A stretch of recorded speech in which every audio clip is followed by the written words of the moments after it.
मत समझना डराने से डर जाएंगे, अब के सारी हदों से गुजर जाएंगे। मौत के नाम का खौफ देता है, क्यों? मौत जिस रोज आएगी मर जाएंगे। वो तुम्हारे ही इस्लाफ थे जो समुंदरों में उतर गए, पहाड़ों की छातियों को रौंद डाला, आंधियां आई तो उनसे कह दिया कि तुम्हारा रास्ता ये नहीं है। ये ईमान से भटकने की बात है कि शहंशाहों के गिरेबान से खेलने वाले आज खुद अपने गिरेबान से खेलने लगे हैं। अजीजों, मेरे पास कोई नया नुस्खा नहीं है, वही 1400 बरस पुराना नुस्खा है, वो नुस्खा जिसको कायनात का मोहसिन लेके आया था। कि कलम से और न सियाही से बात करना है, कलम से और न सियाही से बात करना है, वजीर से न सिपाही से बात करना है। हमारे बीच में दरबारियों को मत भेजो, हमें तो जिल्ले इलाही से बात करना है। तो हम तो सरकार से कहना चाहते हैं कि तुझको कितनों का लहू चाहिए अर्ज़े वतन, कितनी आहों से कलेजा तेरा ठंडा होगा। हम हुकूमत से सीधे कह रहे हैं कि आप आईन को कुचलिए मत। डॉक्टर बाबा साहब अंबेडकर का लिखा हुआ है जो आईन है, ये जो संविधान है, उसका आर्टिकल 14 हो, आर्टिकल 26 हो, आर्टिकल 30 हो, वो इस मुल्क के हर शहरी को, हर नागरिक को यह इजाजत देता है कि वो जैसे चाहें वैसे पूजा कर सकते हैं, इबादत कर सकते हैं, अपने इबादत गाहें बना सकते हैं, अपने गुरुद्वारे बना सकते हैं, मंदिर बना सकते हैं, मस्जिद बना सकते हैं। आप उस आईन को पामाल कर रहे हैं कि अजीजों, अपने दिलों को मजबूत बनाओ, अपने दिलों को मजबूत बनाओ और अपने दिमागों में सोचने की आदत डालो। फिर देखो ये फैसले तुम्हारे लिए कितने फायदेमंद होंगे। ये देखो, मस्जिद के मिनारे तुमसे उचक उचक कर सवाल कर रहे हैं कि तुमने अपने तारीख के सफात को कहां गुम कर दिया है।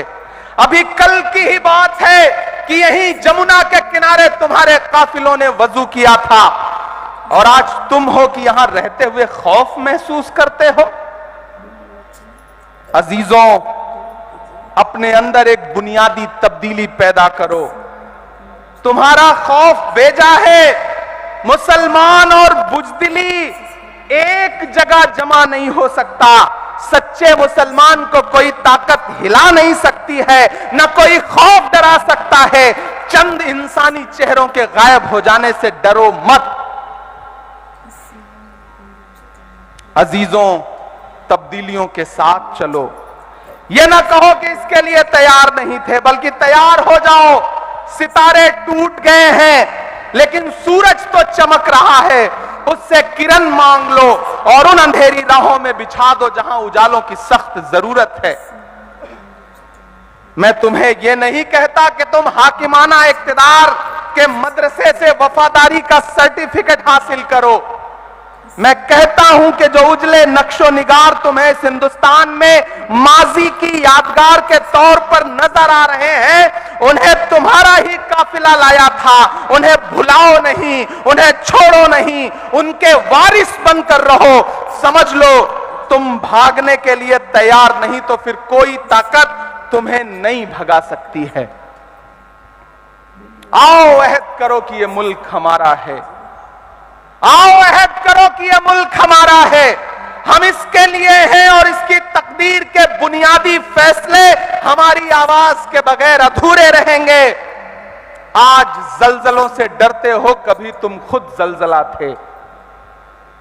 आज अंधेरे से कांपते हो, क्या याद नहीं रहा कि तुम्हारा वजूद खुद में एक उजाला था। ये बादलों ने मैला पानी क्या बरसाया कि तुमने भीग जाने के डर से पायजामे ऊपर चढ़ा लिए। वो तुम्हारे ही इस्लाफ थे जो समुंदरों में उतर गए, पहाड़ों की छातियों को रौंद डाला, आंधियां आई तो उनसे कह दिया कि तुम्हारा रास्ता ये नहीं है। ये ईमान से भटकने की बात है कि शहंशाहों के गिरेबान से खेलने वाले आज खुद अपने गिरेबान से खेलने लगे हैं। अजीजों, मेरे पास कोई नया नुस्खा नहीं है, वही 1400 बरस पुराना नुस्खा है, वो नुस्खा जिसको कायनात का मोहसिन लेके आया था। इसलिए बिल्कुल मायूस मत होइए, मायूसी कुफ्र है। हम लड़ेंगे, अपनी जमीनों की हिफाजत करेंगे, अपनी दरसगाहों की हिफाजत करेंगे, अपनी खानकाहों की हिफाजत करेंगे, अपने कब्रिस्तानों की हिफाजत करेंगे। तो हम तो सरकार से कहना चाहते हैं कि तुझको कितनों का लहू चाहिए अर्ज़े वतन, कितनी आहों से कलेजा तेरा ठंडा होगा। अगर आपके कलेजे की ठंडक के लिए आपको कुर्बानियों की दरकार है, तो मैंने पार्लियामेंट में भी कहा था और यहां भी कह रहा हूं कि उनसे 2 कदम आगे ये इमरान खड़ा मिलेगा। अगर आपको कुर्बानियों की दरकार है तो आप लीजिए। और हमने अभी दिखाया, समाज ने दिखाया कि जब पड़ोस के मुल्क ने हमारे मुल्क में दहशतगर्दी फैलाई, तो बंगाल के झंटू अली शेख ने पहली शहादत दी पहलगाम अटैक के बाद। जब पड़ोसी मुल्क ये सोच रहा था कि हिंदुस्तान में नफरतें फैला करके वो हमारी एकजुटता को तोड़ने का काम करेगा, तो कर्नल सोफिया कुरैशी आगे निकल के आई और उसने पूरी दुनिया को बताया कि ऑपरेशन सिंदूर क्या था। जब पड़ोसी ये सोच रहा था कि हम भारत को कमजोर करने के लिए कौमों में नफरतें फैला देंगे, तो बिहार के छपरा के बीएसएफ के इंस्पेक्टर मोहम्मद इम्तियाज ने कहा कि मैं इस मुल्क के लिए जान कुर्बान करने को तैयार हूं, और उन्होंने इस मुल्क की मिट्टी के लिए अपनी जान कुर्बान कर दी और जवाब दे दिया उनको जिन्होंने कहा था कि पंचर बनाते हैं लोग। याद है वो जुमला? कहा था ना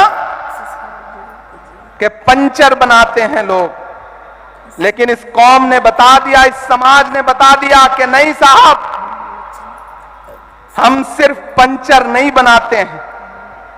मैंने तो एक शेर कहा उस दौरान कि ये किसने कह दिया तुमसे कि बस पंचर बनाते हैं? ये किसने कह दिया तुमसे कि बस पंचर बनाते हैं? वतन पे हंस के जो कट जाएं ऐसे सर बनाते हैं। वो चाहे ब्रिगेडियर उस्मान हो या वीर अब्दुल हमीद हो,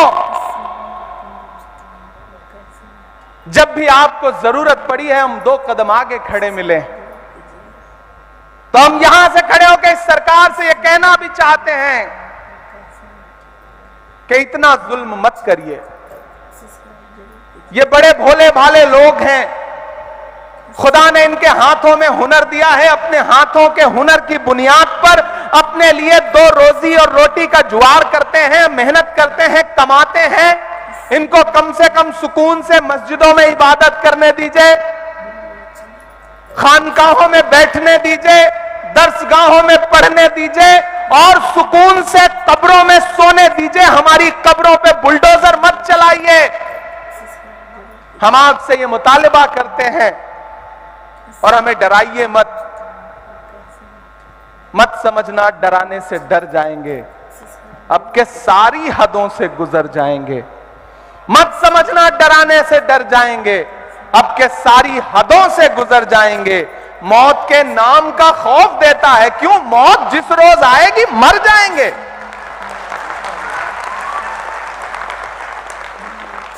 हमने जमजम दिया, आबे गंगा दिया, तुमने भारत को दंगा ही दंगा दिया। तुमने एक रंग के ख्वाब देखे मगर हमने हिंदुस्तान को तिरंगा दिया। ये तिरंगा बदन पर लपेटे हुए एक दिन इस जमीन में उतर जाएंगे। मत समझना डराने से डर जाएंगे। तो मैं तो उन सब से कहना चाहता हूं कि कलम से और न स्याही से बात करना है, कलम से और न स्याही से बात करना है, वजीर से न सिपाही से बात करना है। हमारे बीच में दरबारियों को मत भेजो, हमें तो जिल्ले इलाही से बात करना है।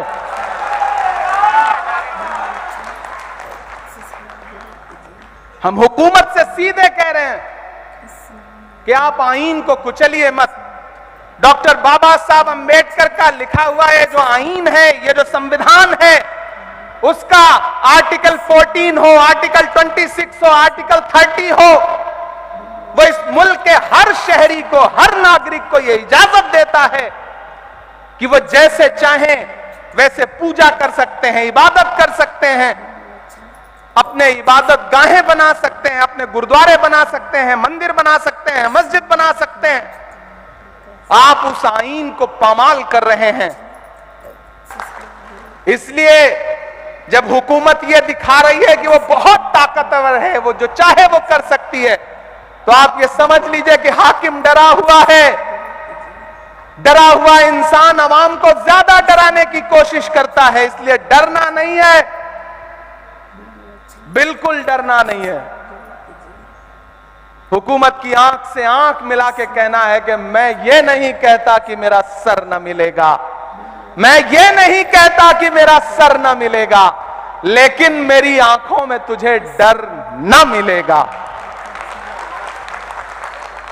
पूरी दुनिया में उथल पुथल मची है, पूरी दुनिया में उथल पुथल मची है। इसलिए अपना किरदार दुरुस्त करो, दुआओं की सदाएं बुलंद करो, हक पर रहो। जो हक पे होगा उस हक के रास्ते में बड़ी ताकत है। जाते जाते एक शेर सुना के जा रहा हूं, आप कनेक्ट कर लेना मैं कहां से कह रहा हूं। नाम नहीं लूंगा कि कहीं दरिया, कहीं कौसार, कहीं झीलें हैं। रांची वालों, कान और दिमाग और दिल तीनों खोल के सुनिएगा और पहुंचाइएगा मैं जहां तक पहुंचाना चाहता हूं कि कहीं दरिया, कहीं कौसार, कहीं झीलें हैं। मैं अभी यहीं बैठा था तो बड़ा जिक्र हुआ, हमारे चिश्ती साहब बोल रहे थे तो उन्होंने जिक्र किया। बैठे बैठे ये मिसरे हुए कि कहीं दरिया, कहीं कौसार, कहीं झीलें हैं। ऐ मेरे रब तेरे होने की ये तफसीलें हैं। कहीं दरिया, कहीं कौसार, कहीं झीलें हैं। ऐ मेरे रब तेरे होने की ये तफसीलें हैं। जालिमों पर जो बरसती हुई देखी हमने, तैयार रहना, जालिमों पर जो बरसती हुई देखी हमने, ये मिसाइल नहीं है, ये तो अबाबीलें हैं। शुक्रिया।